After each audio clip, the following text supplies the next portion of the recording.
The negotiations make no sense. You don't conduct serious negotiations in the media. They are intended to fail. And Trump then can walk away from Ukraine. We started this war. We are the ones who overthrew the Ukrainian government, built up a Ukrainian army, forced Russian intervention. Washington wants out of the conflict so it can focus on China. China is viewed to be the strongest opponent. If people don't do what we want, we either bomb them or we plot to overthrow them, start proxy wars with them. Visual narratives, they're trying to control the way people think so they can control agendas. It's a charade, it's an act, it's a stage-managed show. People should be prepared for things to come unglued.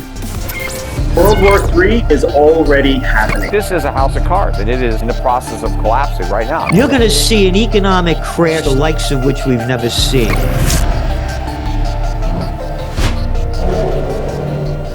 Hi, folks. Canadian Prepper here. Today, we're joined by Dr. Paul Craig Roberts. He's a distinguished economist and geopolitical expert. You can learn more about him at paulcraigroberts.org. He was the United States Assistant Secretary of the Treasury for Economic Policy under President Ronald Reagan. Today, I hope to discuss the legitimacy of the current peace negotiations involving the U.S. administration, Ukraine, Iran, and China. What is the prospect for peace, and how might it all go badly? Now, before we got talking here, I floated a question to you about how this time might differ from when you were assisting President Reagan in office, because many people in this generation are far removed from the Cold War. Do you think that this time, is there similarities? Are we in a more tumultuous time than we were then? I mean, Reagan had Star Wars, Trump has the Golden Dome. It appears as though there's a lot of similarities, only this time it looks like Russia's on the come up as opposed to the Soviet Union being on the downside. Do you ever think about, similarities? Is history repeating here, or what's going on? Okay, you ask a very perceptive question, and I welcome it. The huge difference, and it is a huge one, between Reagan's time and our confrontation with the Soviet Union then and the one today, is that in the Reagan years, this was prior to the neoconservative doctrine of American hegemony. Washington knew full well that they did not have any hegemony, that the Soviet Union was there militarily as powerful as we were, and there was no bossing them around, no bullying.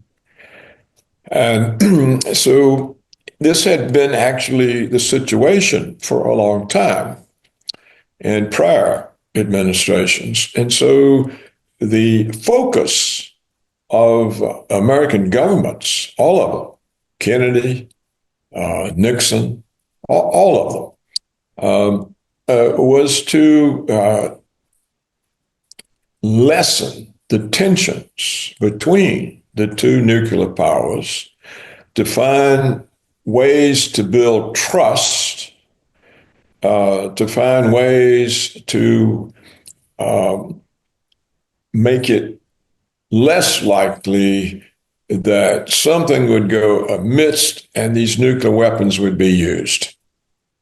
Now, this was the lesson of the Cuban Missile Crisis. Everyone realized that if it hadn't been for John Kennedy withstanding the pressures of the American military and CIA, it could have been the end of the world. So there were big efforts. Nixon, for example, often regarded as a warmonger, was a great peacemaker. He achieved numerous agreements with the Soviets. The SALT, the strategic arms limitation talks, the SALT Treaty, the anti-ballistic missile treaty, he opened to China. He stopped the conflict that we had with the Chinese. We removed Taiwan from the Security Council and put China on. So things were developing in a very favorable way. By the time of Reagan, it was, and Gorbachev, who was a big departure from the old line Soviet leaders, there was a chance for mutual understanding and laying down the arms and peace. And this was Reagan's goal. Well, what happened? Why did it work out bad? It worked out bad because the Soviet Union collapsed. And a lot of people think that Reagan collapsed it, which is a lie. It happened 3 years after Reagan left office. And it happened because the hardline members in the Politburo in the Soviet Union decided that Gorbachev was opening up to the West too rapidly without precautions. He was giving up too much, and that this was a mistake to trust the West when you don't have all kinds of solid written agreements and treaties. And so they placed him under house arrest. So the president of the Soviet Union was arrested by his own government. Well, that caused mayhem to break out, and it led to the rise of Yeltsin, who drank a lot and essentially became an American puppet. And so the collapse of the Soviet Union gave rise to the American neoconservatives' doctrine of hegemony. They said, look, the only country able to restrain us is gone. We now have hegemony over the world. Well, that view was foreign to America because obviously we didn't have hegemony when the Soviet Union was there. And so this has resulted in a complete change in approach. We now still regard ourselves as the rightful rulers of the world. And if people don't do what we want, we either bomb them or we plot to overthrow them or we put sanctions on them, like Russia. We start proxy wars with them as we did in Ukraine. We're now trying to plan another proxy war against Russians in Georgia, a former Soviet republic. And we're putting all kinds of threats and pressures on Iran and China. Well, this is the new element in American foreign policy. It originated in 1991. When the Soviet Union collapsed, Paul Wolfowitz, the Undersecretary of Defense, wrote the Wolfowitz Doctrine, which says the principal goal of American foreign policy is to prevent the rise of any country that could serve as a constraint on American unilateralism. Well, as you can see, this type of mindset that we have the right to dictate to other countries how they're supposed to behave is full of risk, of wars. And it's highly unrealistic. There's no possible way the United States can dictate to Russia or China or even Iran. And yet, this is the approach. If you look at Trump, he says, I'm making peace, but what he's doing is issuing threats. Mm-hmm. He continues to issue threats to Russia, to China, to Iran. It's either he's going to attack Iran or prevent them from selling oil. He's going to put more sanctions on Russia. He's going to sanction China. I mean, it's sort of mindless, and it's very, very dangerous. And so all of the trust that a series of American presidents built up over the decades has been flushed down the toilet. Wow. I don't think Putin has any trust for anything Trump says or Washington says. The Chinese, I think, just ignore us. They just assume they're going to outlast us. It doesn't matter what we say and do.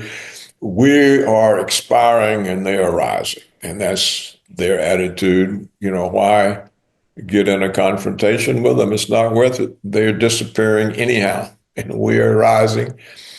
The Iranians, they seem to be saying, well, you know, we're sovereign. We don't follow orders. We can make agreements, but only on a mutual basis. We don't get agreements imposed on us. None of that is going to happen. So I think that these so-called peace negotiations are pointless. They're just more likely to make war possible. And certainly, you can't have a peace negotiation about Ukraine if Putin and Trump aren't there. You see, this is our war. It's blamed on Russia, but it's America's war. We started this war. We are the ones who overthrew the Ukrainian government, built up a Ukrainian army, sicked it on Donbass, forced Russian intervention. There was that article in the New York Times about a month ago.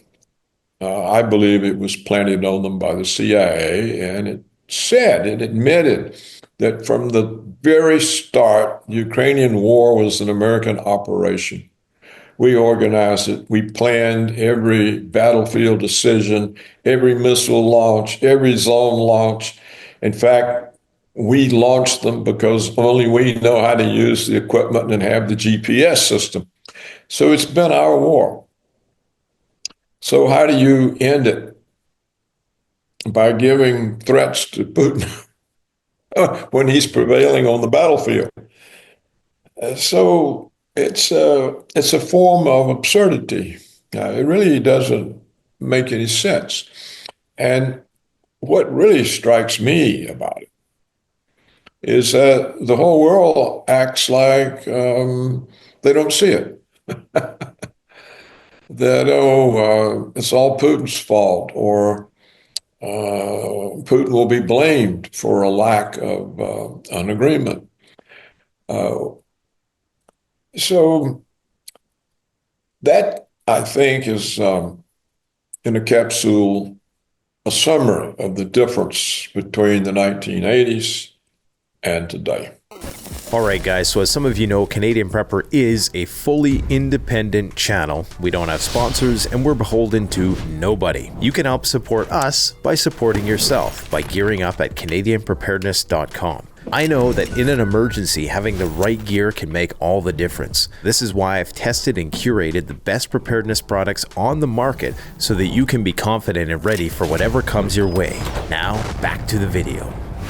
So you think that the arrogance exhibited by not just Trump, I mean, perhaps Trump is a guy who is trying to put this puzzle together and he's flying by the seat of his pants, perhaps out of his league in many respects in terms of some of these negotiations.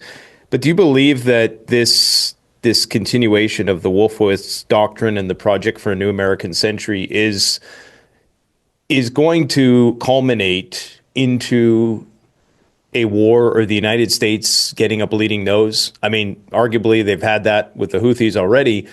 What's it going to take to put the brakes on this and revert to that multilateralism, that bipolar world that we had in the 80s, where it wasn't necessarily stable. There was always the risk of nuclear war hanging overhead, but at least, as you said, we had treaties. We were kind of on the upside of that. And now you have these people who are a continuation of this new neoconservative philosophy who believe that the United States' existence relies on being the global hegemon and are not willing to concede any territory, even though ultimately they will be faced with that material reality. So, what is the end result of these talks going to be? I mean, you recently just wrote an article that we'll talk about with respect to putting NATO troops into Ukraine, but it seems like there has to be some sort of event that puts the brakes on things and just causes a shift, like a clearly demarcated shift towards, okay, now we are in a multipolar world, and this is a new era of, it's probably going to be a Cold War. I mean, it already is, arguably. I think what has to happen is Donald Trump has to repudiate American hegemony. He has to say this policy is canceled. Now, I haven't had a chance to pay close attention, but I believe he came close to that and may have started that in Saudi Arabia because he gave a speech to the ruling prince. And in the speech, he said that in the past, America had bullied and tried to impose on countries, and this was a mistake. And this, as far as the Middle East goes, the Arabs, as far as the Arabs go, this policy is over and done with.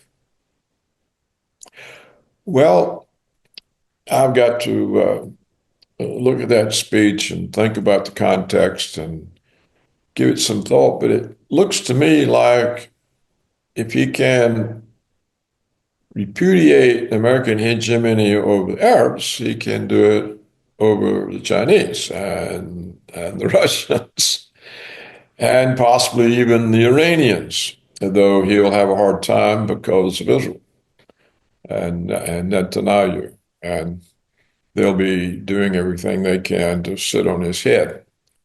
But this speech he gave in Saudi Arabia is very unusual, and it has promise. So yes, something good could happen from that. That would be my answer. But as long as the American foreign policy analysts, as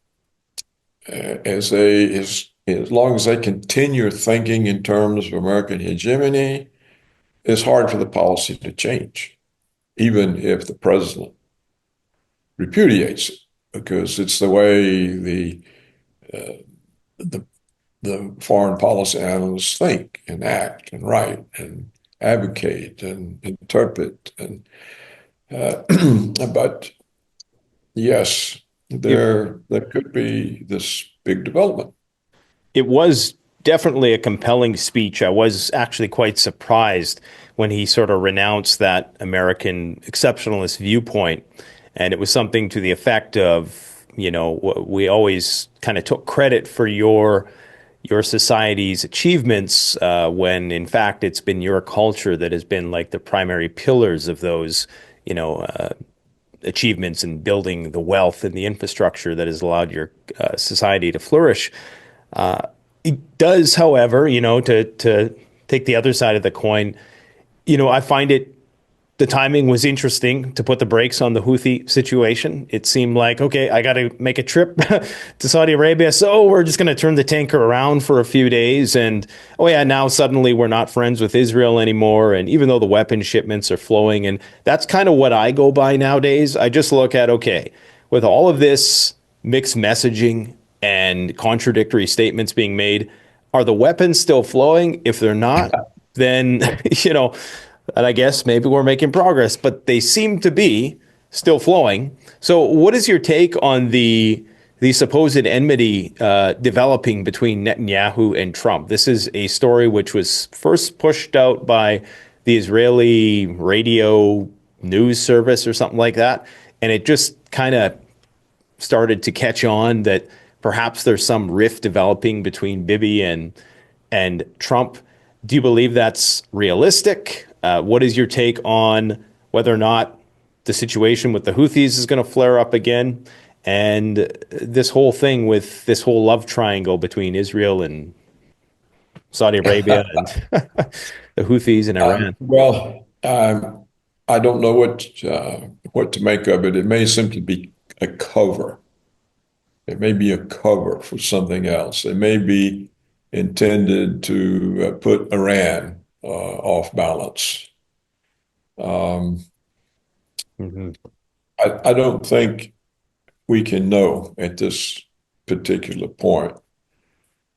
I always suspect stories that come out like that as a cover for some kind of policy. They don't want you to know what's really going on, or they're using it to unbalance a target somewhere.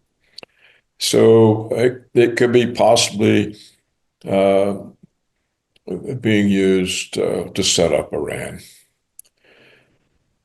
On the other hand, um, it would be really embarrassing to Trump after that speech he made in Saudi Arabia. If that's part of a deception as well, it certainly won't do President Trump any good in terms of negotiating with foreign leaders. They just will discount whatever he says. Um, Another thing about Trump is he throws out all kinds of things and produces chaos. Nobody knows what what he means or what he's going to do or what he's going to reverse. It's just like the tariffs. They're on, they're off. They're not really there because the list of exemptions is so large, nothing is covered by the tariff. All this information comes out later. So it could just be some way Trump's operating. He's throwing out all kinds of signals so nobody knows. Huh. That is one plausible explanation. Now, if he's really intending, you see, Saudi Arabia is I think, the only remaining Arab country. We destroyed all the others for Israel. They're destroyed. They're gone. There's no country in Libya. There's no country in Syria. It's occupied by four different powers: the Israelis, the Turks, us, and these jihadists. There's no country there. Iraq, no. Libya, no. Where are the Arabs? Well, the Egyptians are not Arabs. The Iranians are Persians. They're not Arabs. The Afghanis are not Arabs. They're Muslim. All these people are Muslims, but they're not Arabs. So we have destroyed the Arab world in the 21st century. It's destroyed. What's left? Jordan, which is a puppet of us. It's a place where Israel has moved all the Palestinians. It's evicted from Palestine. Lebanon is now headless. Hezbollah has been beheaded. There aren't any Arab states. There are a few tiny little oil emirates, but they have no consequence. So if we have already destroyed the Arabs for Israel, why are we suddenly changing our mind? And why are we providing, what is it, $142 billion worth of weapons? What do you make of that deal?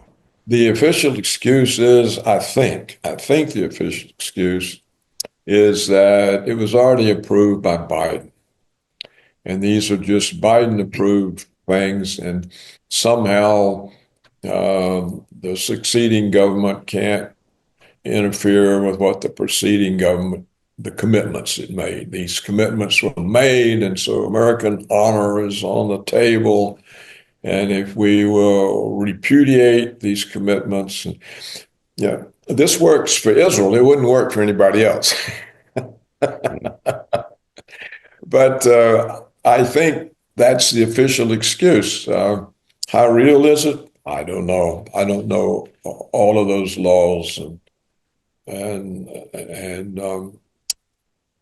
the way that they have been followed or not followed in the past. It seems almost like, I mean, a friend of mine who knows a lot about the Middle East, he seemed to think it was kind of like the kiss of death, going there before things flare up. Because I don't know, when they were parting ways, when Trump was leaving Saudi Arabia, there was a moment there where it was kind of like I want to call it a heartfelt moment, but you could almost see that their like anxiety in the Saudi prince's eyes. Like, did I make the right decision? Do they know something is coming? Do they know like that is the United States? Obviously, they're depending on them to bring a certain level of stability within that country itself, but they must have looking at the global chessboard, they must be asking themselves, did we make the right decision here in terms of completely opening ourselves up to to this neoconservative agenda, knowing what we know about the limitations and the rise of China and Russia. I don't know. I just got the sense that, perhaps this was an attempt to try to go there and quell any consternation about what might happen with Iran, make sure everybody's on board. I don't know. That's my intuition, but hopefully I'm wrong, and hopefully it is, the most optimistic outcome. Well, it's hard to know. I think that it's impossible for Russia and China to allow attacks on Iran. It's impossible for Russia because if China is turned into another Libya, Iraq, Syria, it will become a pathway for us to funnel jihadists into the Muslim republics inside the Russian Federation. Russia is a multicultural country, and it's got Muslim provinces like Chechnya. And so Iran is their buffer from us, funneling in our mercenaries, our jihadists. And so they really can't tolerate the fall of Iran. And China gets a very large percentage of its oil from Iran and has massive investments there and really cannot tolerate losing that. You see, we already stripped China of its oil investments in Libya when we overthrew Gaddafi. China had massive oil investments in Libya. There were 30,000 Chinese there working the oil fields. They were building a port in the Mediterranean. And a lot of people think that's one of the reasons we overthrew Gaddafi, because we didn't want China having a port in the Mediterranean and having control over Libyan oil. And that this is the real reason that we destroyed Libya and murdered Gaddafi. So I think, and that was some years back. Well, now China is industrially and manufacturing ahead of us. They're far more powerful. Their population's 5 times ours. We can't possibly match the armies in the field. There's really nothing we can do to them. We can try to cause trouble with Taiwan, but they'll simply ignore it because they know they have Taiwan. we are the ones who created the one China policy. There's only one China, so that means there's no Taiwan. So I think that maybe this dawned on Trump, or maybe it dawned on some of his advisors, that Israel is not going to attack Iran. They want us to do it for them, like we did it for them in Iraq and Syria. And they want us to do it again. And I have the feeling that even though the American military security complex would like a war because it's profitable, more weapons, that Trump, if he is at all serious about his domestic agenda, can't afford to be involved in a real war. A proxy war maybe in Ukraine, but not a real war where American forces are in direct conflict, particularly with Iran, because their air defenses, as I understand it, they have the Russian S-400, and so we can't penetrate their air defenses. Every plane we sent would be blown out of the sky. They have these long-range hypersonic missiles that our ships can't defend against. They can sink every one of the carriers in the region. They can hit and destroy all of our bases throughout the Middle East. So a real war with them is likely to be a major, humiliating defeat for the United States. We would simply be defeated. Now, what might save us from defeat is the Iranians refusing to fight it because they realize if they hand us the defeat, out come the nukes. The Americans will be screaming, we got to get them, we've got to have revenge, blah, blah. And, and so they are worried they'd be nuked. Now, that could be prevented if Russia and China said their nuclear umbrella extends to Iran. But they haven't said anything like that. All of these wars would be instantly terminated if Russia, China, and Iran announced a joint mutual defense agreement. An attack on one is an attack on all. That'd be the end of it. All wars will stop. Nobody is going to go to war with Iran, Russia, and China at the same time. Why do you think they haven't done that? I don't know. I don't know. Maybe they don't trust each other enough yet. Like I floated the idea that perhaps Russia kind of wants another front opened up in a way that is sustainable and not going to lead to any sort of regime change, like you would say, it would destabilize their southern flank, just to an extent to kind of occupy and try to deplete the United States, get them into a morass in the Middle East in which they were basically pinned down in, and then that would allow the Russians to do what they needed to do in Europe. Is because it seems like there's even a reluctance with the Russians to engage in any sort of military agreements. I mean, it took a long time to get that last agreement signed with the Iranians. Apparently, Putin is supposed to be going there for a visit. I'm sure there's a lot of concerns about security in light of what happened to the Hamas leader there. But Well, on that point, I think you are off base. okay, I think the Russians have no intent on Europe, and they were forced into Ukraine by the cold shoulder that they got from Washington, NATO, and the European Union.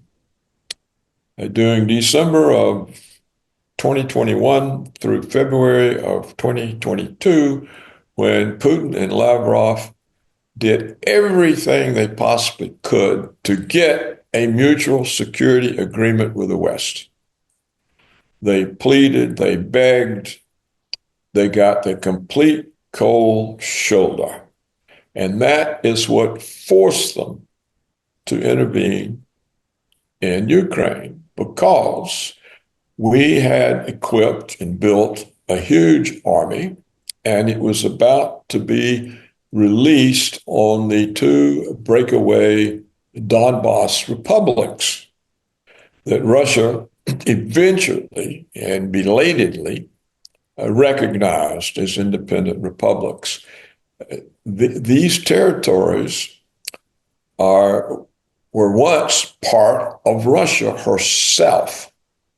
They were separated out of Russia by communist leaders and put for administrative or political reasons into the Russian province of Ukraine. So Ukraine has been an independent country only for 30 years. We created it when we broke up the Soviet Union. So these are Russian people, and they were about to be slaughtered. And there was no way Putin could tolerate that and survive. So we forced the war, and it was not Russia that refused agreements. It was the Biden regime. It was the EU. It was NATO. Yeah, no, I actually agree with that. And I perhaps misspoke when I said, maybe I said Europe. I don't actually subscribe to the notion that Russia has a broader imperialist ambition in Europe, but more so related to, okay, we're fighting pretty much the entirety of the West inside Ukraine through the Ukrainian proxy. And if there's another front that opens up in Iran, that would take some attention away from the United States, who's already, it appears, trying to get out of it or trying to refocus somewhere else. Not so much to fulfill any sort of imperialist, broader ambitions in Europe, irrespective of how the war started, but just to, I mean, there's a couple benefits. One would be right now, oil is very low. And as that's one of Russia's primary exports, their economy will eventually start to struggle as a result of these really low oil prices. So even the Saudis, both of them kind of have a vested interest in the price of oil rising. I see you shaking your head. You disagree? Yeah. Well, I don't think Russia needs to sell any oil. Why do they need to sell oil? Well, aren't they one of the biggest exporters isn't that one of their biggest sources of revenue?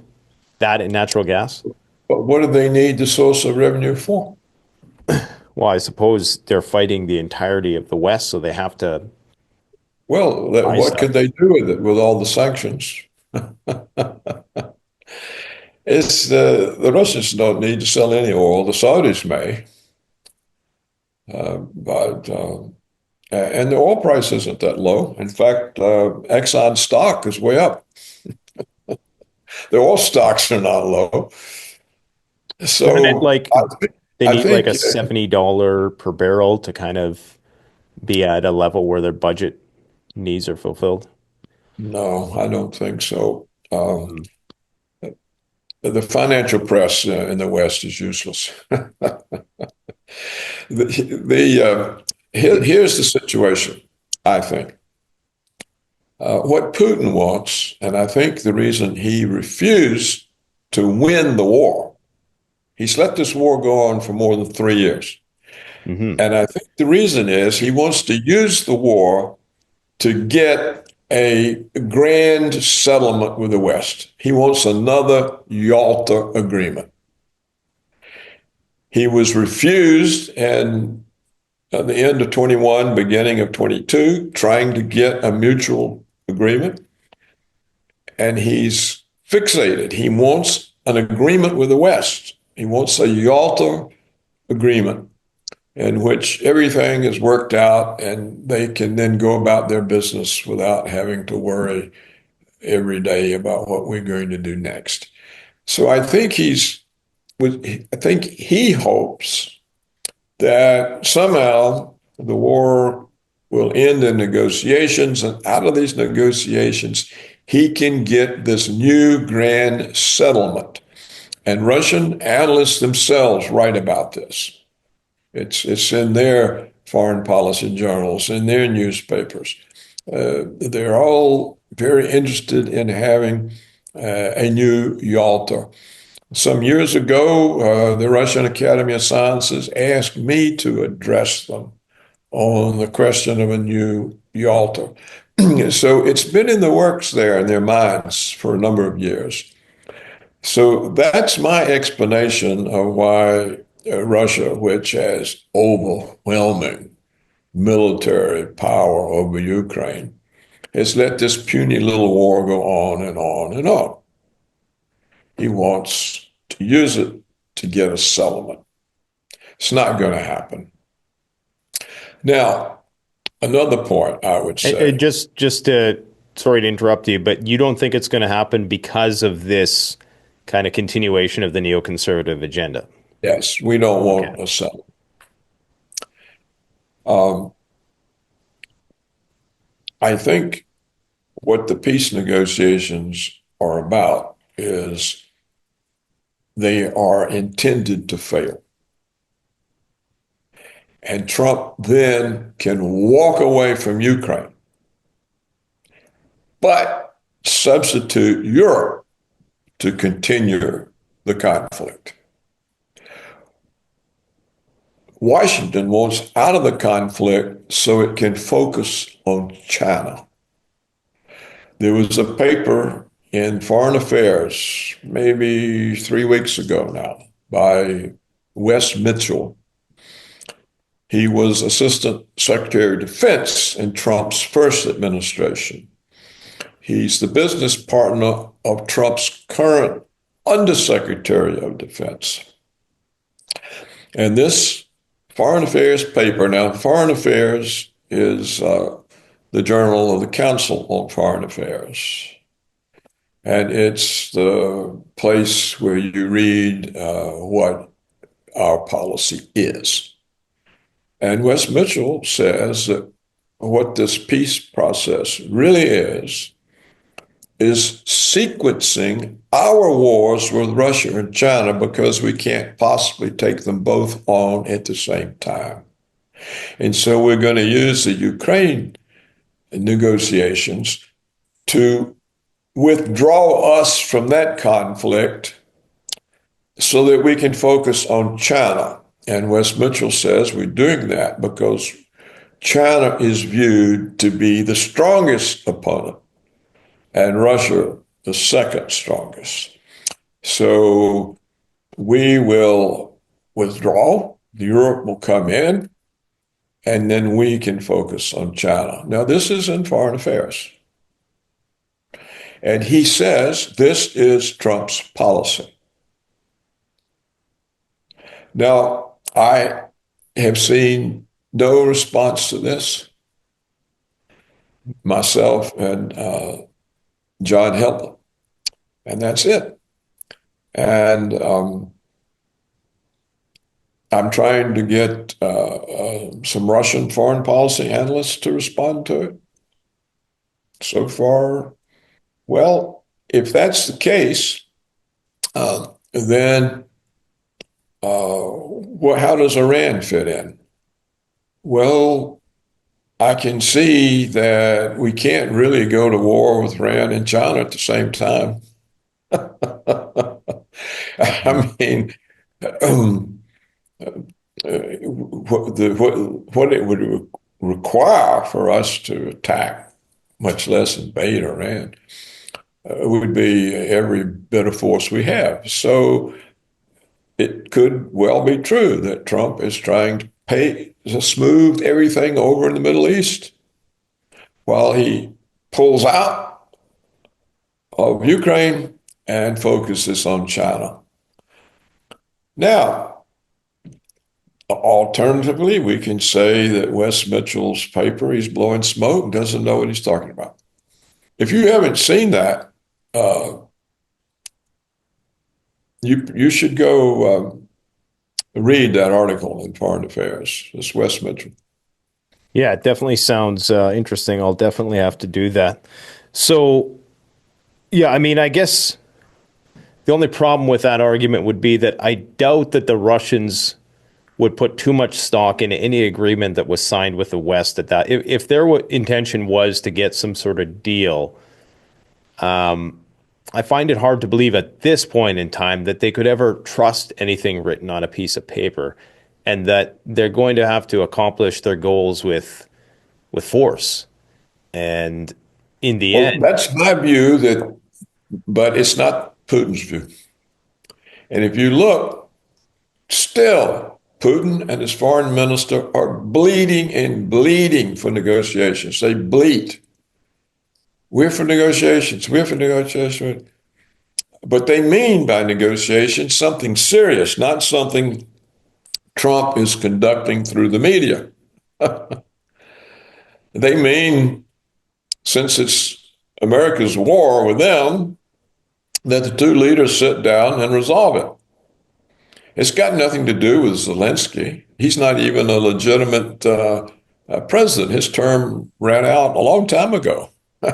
so He's not even officially in office. so today So Rubio said today that he kind of agrees that, and I mean, listening to anything that guy says is pretty much a waste of time. But he did say that they're basically at an impasse, and the only thing that could potentially change things was a face-to-face meeting with Putin and Trump. What do you make of this whole trying to bait Putin into coming into a NATO country on a very short notice and then saying, oh, he didn't show up, ergo, they must want to continue the war? Because Trump declined to go. Trump said, I will go to Istanbul if Putin comes to Istanbul. And of course, Putin wasn't ever going to go. I mean, that's just ludicrous to Putin believe. said the same thing. Putin said the same thing. I'll go if Trump goes. And Trump never said he would go. Okay, I He wasn't said, I'm aware that not. Putin said that. Oh, yeah. Putin said, I'll go if Trump goes. And Trump said, I'll go if Putin goes. And Trump said, well, I might go. But yeah, Putin has to worry about being arrested. And why haven't Putin and Trump met then? If there's got to be, I mean, a Because reason. it's not serious. It's not serious. Yeah. It's a charade. It's an act. It's a stage managed show. And it'll let us pull out. Trump can walk away. Zelensky won't agree to anything. Putin won't agree to anything. Oh, I wash my hands of it. I'm out of it.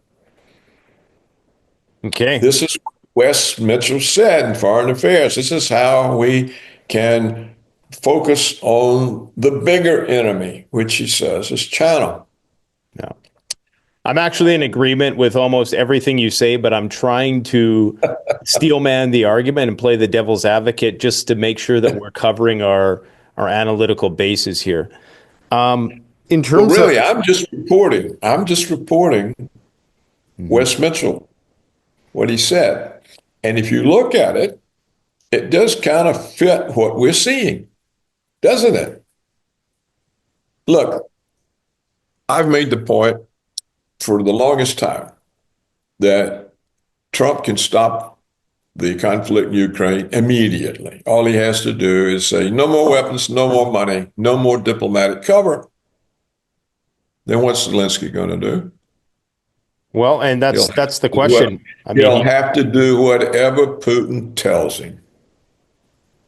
or they Oh, they do some already sort know of, what Putin wants. yeah, I mean, or they do something crazy to try to ramp There's things nothing up they again. can do. There's nothing they can do. You don't think they have any cards up their sleeve, eh? Attack a nuclear power plant, do something crazy like that? Well, it'd be the end of Ukraine. Yeah, I mean, the Russians are showing a There's nothing they remarkable can do. restraint. All Trump has to do is say, we're out of it. It's not my war. I didn't start it. I can't get agreements. I'm going home. There's And it's definitely over. a reluctance of him to do that, which perhaps signifies that, that, like you said, this is a bit of a kabuki theater of sorts. It's a facade. And in terms of then looking at China, if that is the main focus, if we go by that theory, would we initiate a conflict in the Taiwan Strait, or is the safer bet from the neoconservative point of view is to go asymmetrically at their which undermining the Chinese economy by starting something with Iran. I mean, I think that's where the energy is flowing. It seems as though that because to get in a direct conflict with China over Taiwan, that seems like suicide at this point. Like, I mean, I just can't see them doing that, aside maybe building up their forces in that region. I just can't see them, especially when you got the chip manufacturing there and all that stuff. You know, what is your take? Where do you think the next thing is going to flare up? What I noticed is that although Wes Mitchell talks about how this extracts us from the conflict with Russia by turning it over to Europe, he doesn't say how we're going to have a conflict with China. What are we going to do? Well, obviously, we're not going to send an army. If you send an army into 1,300,000,000 people, it would simply disappear, it'd be engulfed. Are we going to launch nuclear weapons? They're going to come back at us because China used to have them too. And most likely the Russians won't stand for it. So we'll get the Russian ones on top of those coming our way. So how is this conflict with China going to happen? Any of our Navy in the Taiwan Straits will be instantly destroyed by Chinese missiles. There won't be a single American ship afloat. What is tiny little Taiwan? It's a speck on China. What is it going to do? It can't do anything. So it doesn't really make any sense. I think what they mean is they're going to go in and use money that they're wasting in Ukraine and with Israel and try to buy the Asian governments and hem China in by buying off the governments that are cooperating with China, the Silk Road and the rest. Or maybe they're going to use the money to try to buy China out of Africa where they're doing things and in Panama where they're doing things and probably elsewhere in South America. So it could be it's a way of getting attention, refocused on China, how to block them, how to use the money to pay people not to cooperate with them anymore, and that sort of thing. Now, I'm just speculating, but off the cuff, it's the only thing I can think of that we could do because I don't think we could possibly engage in a military conflict with them, especially on their own territory. Yeah. So. What else can you do? And I think that to try to go at China through Iran to deny it oil, the Russians will just compensate. So, but again, as I said earlier, if we get into war with Iran, we are going to get our head handed to us. We'll be defeated if they fight. But do you think that maybe the plan is they know that? Because if you look at the state of the American military, I mean, there has to be something to, I mean, Hegseth is on this campaign to try to make it cool to be in the army again. And it doesn't seem like it's generating the returns that they thought it would, because I think they're trying to get recruitment up. They understand the situation. They almost need a more smaller regional war to stimulate that in order to prepare for the bigger war, I would think. So maybe they're thinking, okay, we go into Iran, or maybe Israel, it starts things off by doing some strikes. Iran responds. Then, of course, we have to come to the rescue, right? Because, Israel is just helpless. And then, of course, now we're in a situation where we have to boost our recruitment and we have some rally around the flag moment because of some false flag or maybe a real or imagined event. Who knows? It just seems like if they're really serious about going up against China, there has to be some impetus to expand the military in a very significant way. Well, if you want to know the truth, there's no way we can expand the military sufficiently to be able to go against China. Certainly not with troops, because they have 3 times the population, now 5 times our population. Moreover, as all the news has reported for the longest time, of all American men of fighting age, of military age, only 25% of them are qualified for service. The rest are either so obese or they've got mental problems, they've been vaccinated to death, they've got all kinds of vaccinated associated illnesses, they're on drugs. We have 25% of the military age population that qualifies for military service. Mm-hmm. You talked about how NATO plans on deploying troops to Ukraine and that Keith Kellogg had revealed that there is a plan to actually do that. Do you think that they're actually going to put troops in there? And what do you think the result of that is going to be? Well, look, it follows from what Wes Mitchell said in Foreign Affairs. He said, the peace process in Ukraine is being used so we can withdraw and focus on China. But we're not giving up the war because the Europeans are going to go in to conduct it in place of us. So, yes, if the Europeans are going in, this is why the countries that Kellogg named, let's see, Britain, Germany, France, Italy, Spain, and there was another, Poland. They're going to send troops to Ukraine to be sure that Russia continues to be occupied in a conflict which Putin let go on for so long that this could happen. You know, I said 3 years ago, if you don't win this war, immediately it's going to get wider and wider and wider, and you're going to lose control. I was right. It's exactly what's happened. So it fits perfectly with what Wes Mitchell wrote, unless I completely misunderstood him. Maybe I read the words backwards or something. But what he said, this fits perfect. Yes, we're getting out. Our focus is shifting to China. As far as I can tell, there's no way it's going to be a military.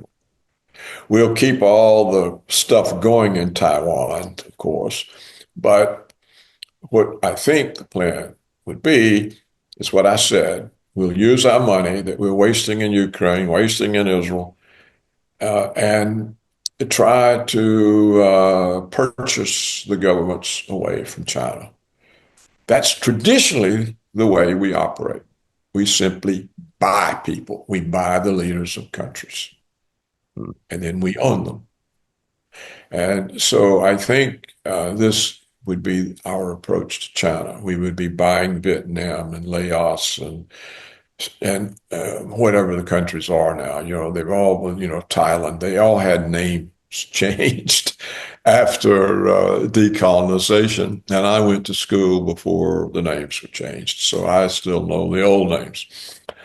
So there you have it. I think that it fits. Now, is this going to happen? I don't know. I'm just putting it out there. It's something to watch. It's a different way of looking at it than the way the official narratives, the way the media presents things is false. I actually These think are what official narratives. They're trying to control the way people think so they can control agendas. So you can't believe a word in the print TV media. I actually think what you're saying is an optimistic view. I mean, as good as it's going to get, really. If we can pull out of Ukraine and then just try to buy off some Asian countries and hope that, we can continue to contain China in that respect without it going kinetic, I mean, really, and possibly extract ourselves from the Middle East, then that would be an ideal situation. But Wait a minute, but that's just the temporary? beginning. Right. That's the beginning. Then we go back and help the Europeans finish off Russia. And then China's weakened and frustrated. And then we find a way to deal with them. So, no, the article in Foreign Affairs, I think, uses the phrase that we have to sequence our wars with Russia because we can't fight them at the same time. So we have to sequence our wars. So this is just the way we go about sequencing and weakening them. So the war will go on in Ukraine, and the missiles and drones will continue to hit inside Russia. And this will eventually cause the population to lose confidence in the government. I mean, you're aware that it was recently that all 4 Moscow airports had to be closed because they were under drone attack. Well, this has to be humiliating for Russians. Humiliating. So where's the red line then? When does Putin finally lay the smackdown? I think when he gives up his crazy idea, if he indeed has this idea, of getting a new Yalta from the West, of getting a grand settlement. You know, if you look at this whole thing, that's always been the central element, in my view. He wants a grand settlement with the West. He didn't want to win a war that he could use for a grand settlement. What in the world is Russia ending a war negotiating instead of military victory? They can win the damn war any minute if they want to.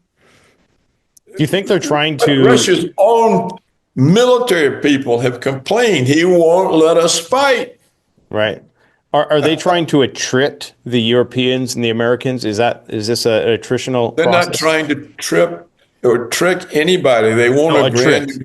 Like a trit. They like just want the West to say, okay, we accept you, we'll leave you alone. Yeah, no, That's not trick, but to attrit. So to try to slowly deplete them of military capability. Is that possibly a strategy? Well, I think this is in the heads. You know, if you read the Foreign Affairs article, you see Wes Mitchell says the reason Russia is the weakest of our 2 main enemies is that we have depleted them in the Ukraine conflict. They're depleted. And this is nonsense. That may be Wes Mitchell's idea. It's nonsense. How are they depleted? You know, the weapons we send the Ukrainians, they haven't any chance against the Russian weapons. They all get destroyed almost immediately. Well, I guess the question is, if we're already shooting missiles and drones into Russia, we've already crossed that red line. Why haven't they sent more advanced weapons? If it's not really going to do much to raise the bar anyways, like, why not send them some JSOMs or some, something else? Well, you mean nukes? Maybe that's the only thing left. I don't know. Yeah, I think we sent them everything. It doesn't matter what we send them. The original intent of the neocons with the Maidan Revolution and building the army and forcing Russia to enter Donbass, formerly part of Russia, was to create a war that, together with the sanctions, the policymakers in Washington thought would weaken Russia. And that weakening the government would result in Putin being replaced. So this was the original notion. But of course, the sanctions were a great boon to Russia. It forced them out of globalism into independence. So they're not dependent on the world economy. They're not dependent on globalism. They're not dependent on imports. So we did them a great favor Yeah. It's definitely in the and short term. made them a lot stronger. Yeah. And so it's now a situation where they don't need the world. I agree. So, and we send in mercenaries and all of that. And so they got the North Koreans that said, well, we can do that too. Yeah. Could I just ask you one more question about, because Sure. we didn't really talk too much about Netanyahu and what the Israelis might do if Trump attempts to pull out and extricate the U.S. from this Houthi situation and the Iranian situation. What do you think Israel is going to do? I recently was reading a write-up in the Jerusalem Post that states that Israel is deeply concerned about the emerging nuclear agreement between Iran and the United States. According to two sources, Israel's stance remains firm that Iran should not be allowed to possess any enrichment capabilities, even for civilian purposes. Meanwhile, two Western officials informed the Post that progress has been made in the talks. So what does Israel do if it looks like the U.S. is about to get out of Dodge? Well, they can't do anything. Israel doesn't want any agreement because they want us to attack Iran. So you don't think So they'll do it independently? how? How are they going? Well, they're going to use their nukes, maybe. Are they going to nuclear attack Iran? I think that would be the end of Israel. It would just be, by now, the world has to be fed up with them. And if they start using nukes, I think, the Russians will say, we better take those fools out. They're crazy. And that'd be the end of Israel. It'd only take one Russian nuke and Israel would be gone forever. Um, I don't think Israel can do anything. They've never done it. We do it for them. And if Trump is refusing to do it this time, I don't know that he is. As I said, this may all be a cover. They may be putting Iran off guard. I don't know. Mm-hmm. Fair enough. But if Trump actually, he has an incentive to, if West Mitchell is right, Trump's incentive is to cool things down in the Middle East so we can deal with China. Okay. So just like if West Mitchell is right and we're getting out of the Ukraine thing so we can focus on China, we certainly don't want to be deterred by things blowing up in Iran. So Trump would want to calm that down. So it fits what West Mitchell says in the Foreign Affairs article, which he says is the Trump administration's policy. Now, maybe he made that up. Maybe it's not. I don't know. But he's formally a high Defense Department official in Trump's first term, and he is a partner with the current third ranking person in the Pentagon under Trump. So we assume he knows something. Yeah. Okay. And Fair enough. And he says this, and Trump didn't repudiate it. I haven't heard, and the media won't mention it because it doesn't fit the narrative. So this is limited to the foreign affairs audience. So all the foreign affairs specialists get the new line. They get the new line to follow. So maybe that's what it is. I bring all this up because I know the official narratives are lies. They're wrong. It makes no sense. None of them. None of the official narratives make any sense. The negotiations make no sense. You don't conduct serious negotiations in the media, contradicting, changing your approach every minute.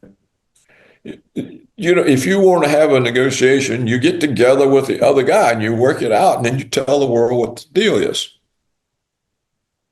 But there's never a deal.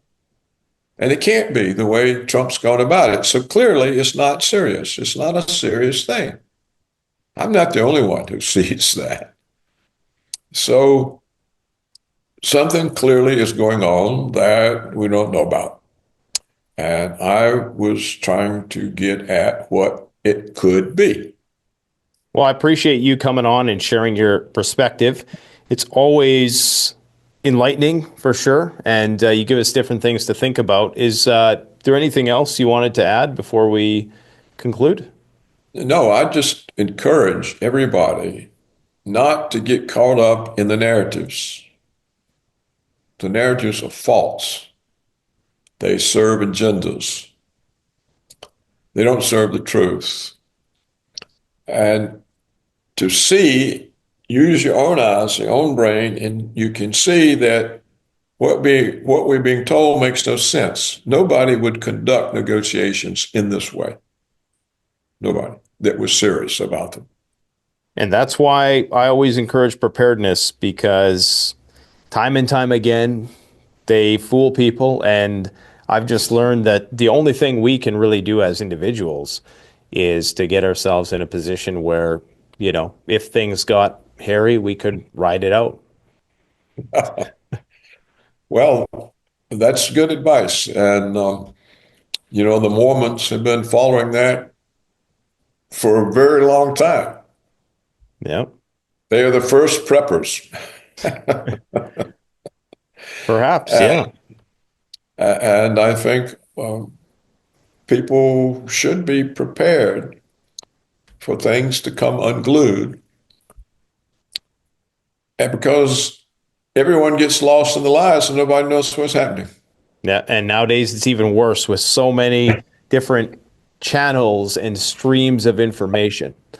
But I would encourage people to go and check out your website, paulcraigroberts.org, where you publish quite frequently, a few times a week, it looks like. I want to thank you for coming out. Well, thank you for sharing your audience with me. It's a pleasure to talk with you. You have a good inquiring mind. You ask good questions, and I think you are contributing to people's ability to see what might really be going on. And they've got to learn that they can't rely on media. They simply cannot. Well, I They've got appreciate that. to look for alternatives that make sense and start thinking. That's what they're going to have to do. They can't let people think for them anymore. Yeah, if I can do that, if I can get people thinking about stuff, you know, my objective is never to try to impute my knowledge or tell people what to think. It's just to get people thinking, because I think if you can do that, get people asking questions, then that's a big part of the That's a huge service. It's a huge service. Yes, it is. All right. Well, thanks a lot for coming out today. Well, thank you. You take care. The best way to support this channel is to support yourself by gearing up at CanadianPreparedness.com, where you'll find high-quality survival gear at the best prices, no junk, and no gimmicks. Use discount code PREPPINGGEAR for 10% off. Don't forget, the strong survive, but the prepared thrive. Stay safe.